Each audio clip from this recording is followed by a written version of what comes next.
क्या है लागू करने का लगातार जो है इसको लेकर जो पूरा प्रोसेस चल रहा है उसमें कहीं ना कहीं जो टाइमिंग है वो मेरे ख्याल में नाजुक वक्त है और ऐसे में इस तरह की चीज़ों को नहीं किया जाना चाहिए। लेकिन जो सत्ता पक्ष है वो किस तरह से लाभ लेना चाहता है वो हम सब देख रहे हैं और जिस तरह से ये पूरा मामला हुआ है उसमें कई लोग इन्वॉल्व ज़रूर हैं। उपद्रवी से मामला शुरू हुआ सुप्रीम कोर्ट में अभी भी सुनवाई जारी है। यहाँ तक कि आज जिस तरीके से 9 फरवरी और शुक्रवार का दिन है, अगली सुनवाई यहाँ 14 फरवरी को फिर सर्वोच्च न्यायालय में इस मामले को लेकर के होनी है। लेकिन हाई कोर्ट आदेश पारित कर चुका मदरसे को यहाँ पर स्थापित किया वो यहाँ पर बनाते हुए नजर आते हैं। ना सिर्फ मदरसे हैं बल्कि और भी कई इमारतें हैं। यहाँ पर ये भी कहा जा रहा है कि मंदिर हैं। तो यहाँ पर जब नंबर सबका आ रहा है तो यहाँ पर आप देखिए कि वो नमस्कार, नेक्स्ट 9 न्यूज देख रहे हैं आप और हमारे खास कार्यक्रम सियासी पंचनामा में आपका स्वागत है।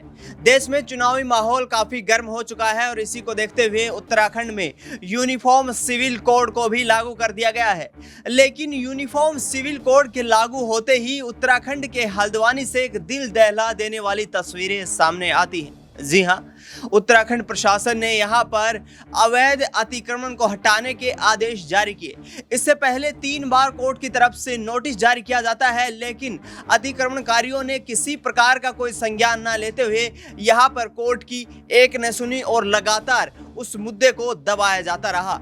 लेकिन इसके बाद हल्द्वानी प्रशासन फिर से सख्ते में आता है और बनभूलपुरा इलाके में बने हुए अतिक्रमण को हटाने के लिए बुलडोजर चला देता है। लेकिन बुलडोजर चलाना कहीं ना कहीं प्रशासन के लिए महंगा साबित होता है और वहां पर मौजूद भीड़ पुलिस की टीमों के ऊपर पथराव कर देती है। इस देर रात हुई घटना के बाद कहीं ना कहीं देश में सांप्रदायिकता का माहौल और भी गर्म होता दिखाई दे रहा है। जिस तरीके से बताया जा रहा है कि उस अवैध अतिक्रमण में मदरसे बने हुए हैं, वहां पर काफी ऐसे घर हैं जो अवैध तरीके से बनाए गए हैं, यानी कि जिला प्रशासन उनको सरकारी जमीन से हटवाना चाहता है। ऐसे में अब राज्य सरकार और केंद्र सरकार पर भी सवाल खड़े होते नजर आ रहे हैं कि चुनाव का माहौल पास आते ही, चुनाव का वक्त पास आते ही क्या सांप्रदायिकता को बढ़ावा देने की कोशिश कर रही है केंद्र सरकार? क्या सांप्रदायिकता के नाम पर वोट लेने की कोशिश कर रही है राज्य सरकार? और ऐसे में आने वाले वक्त में इस पूरी घटना पर अब क्या एक्शन होने वाला है? इस वक्त न्यूज रूम में मेरी मौजूदगी है। तमाम सहयोगियों से जानने की कोशिश करेंगे कि आखिरकार बनभूलपुरा इलाके में हुए इस अवैध अतिक्रमण पर जो कार्रवाई हुई है, इस पर जो एक्शन लिया गया प्रशासन की तरफ से, वो कितना महंगा साबित हुआ है और आगे आने वाले चुनाव में ये दंगे जो है किस प्रकार से और जो है उग्र होते नजर आ सकते हैं और आने वाले वक्त में क्या इन दंगों का हश्र हो सकता है। अमन जी मेरे साथ मौजूद है। अमन जी, जो तस्वीरें सामने आई वाकई दिल दहलाने वाली हैं, लेकिन अतिक्रमण हटाने के लिए प्रशासन ने एक्शन लिया, तो आखिरकार अवैध अतिक्रमणकारियों ने ऐसा एक्शन क्यों लिया? देखिए, बिल्कुल और पूरा माहौल जिस तरह से निकल कर सामने आया है, वाकई अगर उत्तराखंड की बात करते हैं हम लोग तो हमेशा सुनने को मिलता है कि वहाँ पर इस मौसम में बर्फबारी हुई है, वहाँ के पहाड़ बहुत खूबसूरत हैं और देवभूमि के नाम से उसको जाना जाता है। तमाम तरह की मतलब बेहतर चीज़ें आपको सुनने को मिलती हैं। लेकिन जिस तरह से ये मामला निकल कर सामने आया, इसके बाद ऐसा लग रहा है कि क्या उत्तराखंड भी अब जो एक तरीके से जो सांप्रदायिक सौहार्द के रूप में कहा जाता था कि वहाँ पर हमेशा से एक बेहतर तालमेल, एक बेहतर माहौल रहता है, लेकिन क्या अब उसका भी खात्मा कहीं ना कहीं होता हुआ नजर आएगा? क्योंकि अगर पूरे मामले को आप गौर करें तो ऐसा लग रहा है कि शासन प्रशासन की तरफ से भारी भूल, भारी चूक कहीं ना कहीं हुई है। क्योंकि अगर आपको ऐसा कोई कह सकते हैं कि अतिक्रमण हटाना था तो पूरा जो तैयारी थी आपको करनी चाहिए थी, लेकिन ऐसा करके कहीं ना कहीं आपने मौका दे दिया उपद्रवियों को कि वो इस तरह की हरकत करते हुए नजर आए। और जिस तरह से पूरे मामले में आप देखें तो 5 से 6 लोगों की इसमें जान भी चली गई। उसका आखिर कौन जिम्मेदार है? क्या बाकी वो सब उपद्रव जो फैला रहे थे वही लोग हैं या फिर इस गोलाबारी में कुछ और लोग भी मारे गए? यानी कि कई तरह का अब इसमें जो है प्रश्न निकल कर सामने आने लग गए हैं और जो विपक्षी दल है वो यही बात कह रहे हैं कि धामी सरकार इस पूरे मामले पे को संभालने में कहीं ना कहीं चूक गई, जिससे इस तरह का माहौल जो हल्द्वानी में बनता हुआ नजर आया। बनभूलपुरा जो जगह है, यहाँ पर पहले भी हमने देखा कि रेलवे की ज़मीन को लेकर पूरे का पूरा मामला था, उस पर स्टे भी आया। लेकिन जब सरकारी ज़मीन है और सरकारें जब इसके ऊपर घरों को बसने देती हैं, उस समय ज़रूर इसके ऊपर कुछ सोचा जाना चाहिए कि एक बार जब पूरे का पूरा आबादी वहाँ पर डेवलप हो जाती है तो उसको हटाना इतना आसान नहीं रहता। दिल्ली में भी हमने देखा कई जगह पर जब अतिक्रमण होता है तो वो लोग कई सालों से उनकी पीढ़ियाँ वहाँ पर रह रही होती हैं, उनको ये बोलकर हटाया जाता है कि जगह सरकारी है। तो पहले आखिर शासन प्रशासन कहाँ सोया होता है? क्योंकि जब आप इस तरह की कार्रवाई करते हो तो उसके बाद लोग भड़क जाते हैं और जो हल्द्वानी में घटना हुई मेरे ख्याल से ये उसी का एक परिणाम है। लेकिन अमन जी, चुनाव का माहौल पास है, 2 महीने के बाद भी तो ये कार्रवाई हो सकती है ना? क्योंकि जब सांप्रदायिकता नाम की एक चीज होती है जो समाज को ताना दरवाना तोड़ देती है, तो आखिरकार उस सामाजिक सौहार्द को बिगाड़ने की कोशिश क्यों की जाए? शासन प्रशासन ही कहीं ना कहीं दोषी साबित होता दिखाई दे रहा है। जी बिल्कुल, और इसमें सही बात आपने कही, कई बार टाइमिंग की ज़रूर इसमें बात होनी चाहिए। हम कल भी हम एक प्रोग्राम में बात कर रहे थे, उसमें यही बात मैंने कहा कि देखिए यूसीसी आपको लागू करना है ज़रूर करिए, क्योंकि अगर देश में उससे कुछ भला हो सकता है, एक रूपता आ सकती है, अगर सब कुछ बेहतर हो सकता है तो क्यों नहीं पेश किया जाना चाहिए, क्यों नहीं लागू किया जाना चाहिए। लेकिन जो टाइमिंग आप देख रहे हो वो कहीं ना कहीं जो लोकसभा चुनाव है उसका लाभ आप लेना चाहते हो, ये बताना चाहते हो कि देखिए अभी सिर्फ ये उत्तराखंड में हुआ है, इसके बाद पूरा देश अभी बाकी है, सब जगह हम ये लागू करेंगे, एक मैसेज देना चाहते हो। और उसका परिणाम निकल कर ये आता है कि कहीं ना कहीं उत्तराखंड में अब इसको लेकर लगातार न सिर्फ बवाल मच रहा है, बल्कि जिस तरह की घटना निकल कर सामने आई उसने कई तरह के सवाल खड़े कर दिए कि क्या ये सिर्फ अतिक्रमण की घटना है या वाकई यूसीसी से भी इसका जुड़ाव कहीं ना कहीं हो सकता है। तमाम जो विपक्षी नेता हैं वो यही बात कहते हुए नजर आ रहे हैं कि ये जो माहौल में जिस तरह से इसको पेश किया गया है, लागू करने का लगातार जो है इसको लेकर जो पूरा प्रोसेस चल रहा है, उसमें कहीं ना कहीं जो टाइमिंग है वो मेरे ख्याल में नाजुक वक्त है, और ऐसे में इस तरह की चीज़ों को नहीं किया जाना चाहिए। लेकिन जो सत्ता पक्ष है वो किस तरह से लाभ लेना चाहता है वो हम सब देख रहे हैं, और जिस तरह से ये पूरा मामला हुआ है उसमें कई लोग इन्वॉल्व ज़रूर हैं, उपद्रवियों को लेकर तमाम सारी बातें ज़रूर कही जा रही हैं, लेकिन क्या इसमें शासन प्रशासन का फेल्योर नहीं है, इसको लेकर भी मेरे ख्याल में बात होना चाहिए। बिल्कुल, यहाँ पर शासन और प्रशासन को लेकर बात होना जरूरी है, क्योंकि जिस तरीके से चुनाव काफी नजदीक आ रहे हैं और ऐसे में यदि देश में सांप्रदायिक दंगे भड़कते हैं तो कहीं ना कहीं इनकी जिम्मेदारी सरकार की होती है। अक्षय मेरे सहयोगी मेरे साथ हैं।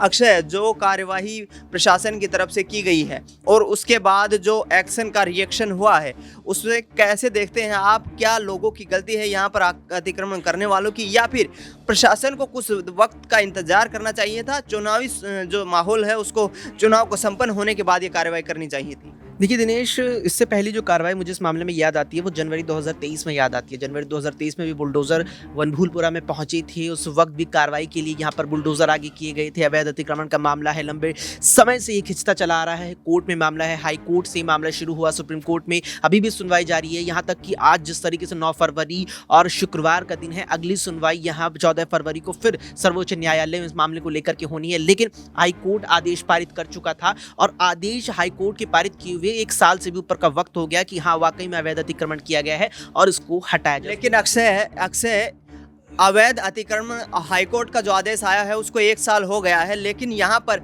अब चुनाव पास आते ही ये कार्रवाई क्यों की गई? 1 साल से प्रशासन कहाँ सो रहा था?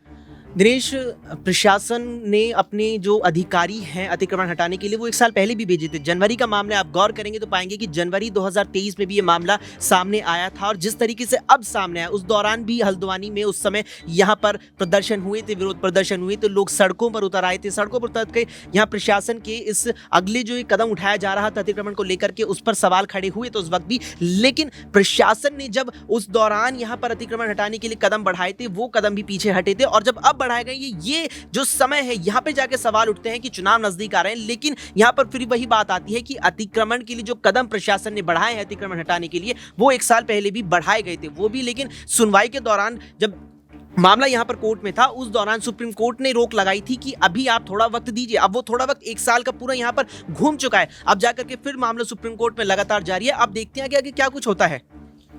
जिस तरीके से चुनाव 2 महीने के बाद होना है और यहाँ पर जो है माइनॉरिटी और मेजॉरिटी में जो है वो अंतर काफ़ी ज़्यादा है, 85% हिंदू आबादी मानी जाती है, तो ऐसे में क्या यहाँ पर प्रशासन जो है लगातार जो कोशिश कर रहा है और अतिक्रमण को हटाने की जो कार्रवाई की जा रही है, यहाँ पर कहीं ना कहीं राज्य सरकार को अब एक्शन लेना चाहिए और तमाम ऐसी जगह हैं जहाँ पर सख्ती से इस कानून को और एक तरीके से इस कार्रवाई को शुरू करना चाहिए? वाकई में देखिए, इसमें ये चीज़ बिल्कुल मायने नहीं रखती कि धर्म क्या है। आप सीधे तौर पर यहाँ कह रहे हैं कि उत्तराखंड की जो यहाँ पर आबादी है उसमें से करीब 85% हिंदू है और करीब 15% इसमें जो है अल्पसंख्यक आते हैं। उसमें मुस्लिम समाज भी आता है, सिख भी आता है और अन्य समाज भी आते हैं। लेकिन जो अतिक्रमण किया गया है वो अतिक्रमण हर किसी के द्वारा किया गया है। अतिक्रमण ये नहीं है कि अतिक्रमण केवल मुस्लिम ने किया है, अतिक्रमण ये नहीं है कि केवल एक हिंदू ने अतिक्रमण किया है। अतिक्रमण जिस किसी ने भी किया है उस अतिक्रमण पर अगर यहाँ पर कोर्ट के तमाम सुनवाइयों के बाद, तमाम यहाँ पर वक्त के इंतजार के बाद ये फैसला आता है, उसके बाद वक्त भी दिया जाता है और फिर जाकर के कार्रवाई होती है, तो वाकई में कार्रवाई भी होनी चाहिए। लेकिन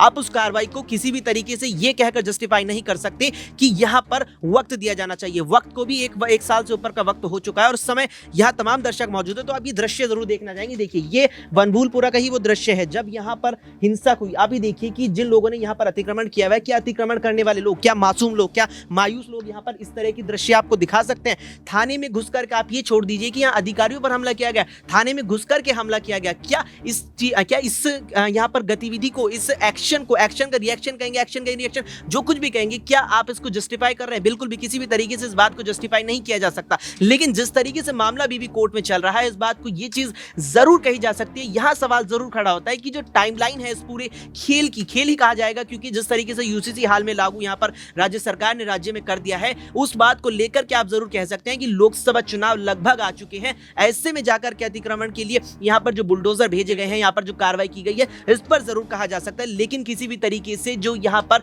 प्रतिक्रिया यहां पर अतिक्रमण करने वाले लोगों की आई है, उसको किसी भी प्रकार से जस्टिफाई नहीं किया जा सकता। बिल्कुल। अगला सवाल रहेगा, मेरी सहयोगी नाजमीन मेरे साथ है। नाजमीन, जिस तरीके से ये पूरी कार्रवाई हुई है, एक साल पहले कोर्ट ने आदेश दे दिया था कि भाई इन अवैध बस्तियों को और मदरसों को हटा लीजिए, तो आखिरकार क्यों नहीं हटाया गया और अब जो है प्रशासन का डंडा जो चलता है उस पर कहीं ना कहीं रोष प्रदर्शन किया जा रहा है? देखिए, वही तो सवाल पूछा जा रहा है कि यहाँ पर लोकसभा चुनाव से पहले ही क्यों हटाने की बात सामने आई है, जब मामला यहाँ पर मेरे सहयोगी बताते हैं कि 2008 से चलता हुआ नजर आ रहा है। कोर्ट में सुनवाई होती हुई नजर आई, पक्ष विपक्ष की भी देखी जाती है, यहाँ पर बातें रखी जाती हैं, यहाँ पर प्रशासन अपनी तरफ से एक्शन लेता हुआ नजर आता है। लेकिन आप ये देखिए कि हर राज्य में जहाँ पर भारतीय जनता पार्टी की सरकार नजर आती है, तो क्यों वहाँ पर बुलडोजर वाली राजनीति देखने को मिलती है। यहाँ पर हम चलिए किसी पार्टी पर आरोप नहीं लगाएंगे, लेकिन सरकार पर उंगली उठाना तब लाजमी हो जाता है जब मासूम लोगों की जान यहाँ पर जाती हुई नजर आती है। जब यहाँ पर मदरसे पर बुलडोजर चलाया जा रहा है, यहाँ पर नमाज पढ़ने वाली जगह पर बुलडोजर चलाया जा रहा है, तो सवाल उठते यहाँ पर नजर आएंगे कि आपने उन्हें कोई दूसरी जगह क्यों नहीं दी। अगर आपने यहाँ पर उन मदरसे को यहाँ पर स्थापित किया, वो यहाँ पर बनाते हुए नजर आते हैं, ना सिर्फ मदरसे हैं बल्कि और भी कई इमारतें हैं, यहाँ पर ये भी कहा जा रहा है कि मंदिर हैं, तो यहाँ पर जब नंबर सबका आ रहा है तो यहाँ पर आप देखिए कि वो अवैध रूप से अब बताए जा रहे हैं। यहाँ पर ये कहा जा रहा है कि वो अवैध रूप से यहाँ पर बने हुए थे, इसलिए अब उन्हें हटाने की प्रक्रिया शुरू हो चुकी है। तो उस वक्त क्या हो रहा था, उस वक्त सरकार ने क्यों नहीं कहा कि यहाँ पर ये तो सरकार की जमीन है, आप यहाँ पर ऐसे अपनी इमारतें नहीं बना सकते। ये सिर्फ उत्तराखंड की बात नहीं है। क्या अवैध अतिक्रमण को हटाना कोई गुनाह है? सरकार प्रशासन जो डंडा चला रही है वो सही नहीं है? देखिए, बिल्कुल गुनाह नहीं है। यहाँ पर मैं सिर्फ उत्तराखंड की बात नहीं करूंगी, यहाँ पर कई और ऐसे राज्य हैं। उत्तर प्रदेश तो आप देख ही रहे होंगे कैसे योगी आदित्यनाथ कहते हैं कि बुलडोजर चलेगा और आरोपियों पर बुलडोजर चलता हुआ नजर आएगा। लेकिन क्या जो यहाँ पर मदरसे बना रहे हैं या कोई और भी इमारतें बना रहे हैं, अपना घर बना रहे हैं, तो क्या वो यहाँ पर आरोपी हैं? क्या वो यहाँ पर किसी के दुश्मन है? नहीं। यहाँ पर अगर आप उन्हें स्थापित होने के लिए परमिशन दे रहे हैं, ये भी कई बार खुलकर सामने आया है कि जब वोट पाना होता है तब तो आप कहते हैं कि हम आपके साथ हैं, आप कुछ भी करिए। यहाँ पर आप दिल्ली में सबसे बड़ा उदाहरण देख सकते हैं। हाल ही में कुछ वक्त पहले ये खबरें भी सामने आई थी कि जो अवैध तरीके से यहाँ पर मकान बने हुए हैं, खासकर यहाँ पर आप बात करेंगे खानपुर इलाके की, संगम बिहार इलाके की, तो वहाँ पर उन्हें हटाने की बात कही गई थी। तो ये बातें आती हैं कि जब चुनाव आता है, वोट पाना होता है आपको विधानसभा चुनाव के दौरान, तो आप उन्हें हटने नहीं देते। आप कहते हैं कि हम आप लोगों के साथ खड़े हुए हैं, हम आपको कुछ नहीं होने देंगे। जैसे ही पता चलता है कि चुनाव जीत गए, उसके बाद आप भूल जाते हैं। सरकार पर सवाल होंगे। ये सरकार की बात नहीं कि भारतीय जनता पार्टी की सरकार है, कांग्रेस पार्टी की सरकार है, सरकार किसी की भी हो, सवाल तो यहाँ पर खड़े होंगे कि अगर अवैध रूप से यहाँ पर लोग अपने घर बना रहे हैं, यहाँ पर इमारतें बना रहे हैं, तो आप उन्हें बनने क्यों दे रहे हैं, आप रोकते क्यों नहीं है? सवाल ये है। बिल्कुल, यहाँ पर तमाम सहयोगियों ने कहा कि चुनाव के पास आते ही आखिरकार प्रशासन इतना सख्त कैसे हो जाता है और इस तरीके के अवैध अतिक्रमण को हटाने पर कार्रवाई की जाती है और उसके बाद कहीं ना कहीं समाज में दंगे भड़कते हुए नजर आते हैं। अब देखना यही होगा कि उत्तराखंड सरकार इस पूरे मामले पर क्या एक्शन लेती है और किस तरीके से आरोपियों पर कार्रवाई की जाती है। फिलहाल हमारे इस खास कार्यक्रम में इतना ही। देश दुनिया की तमाम बड़ी खबरों के लिए आप देखते रहिए नेक्स्ट 9 न्यूज।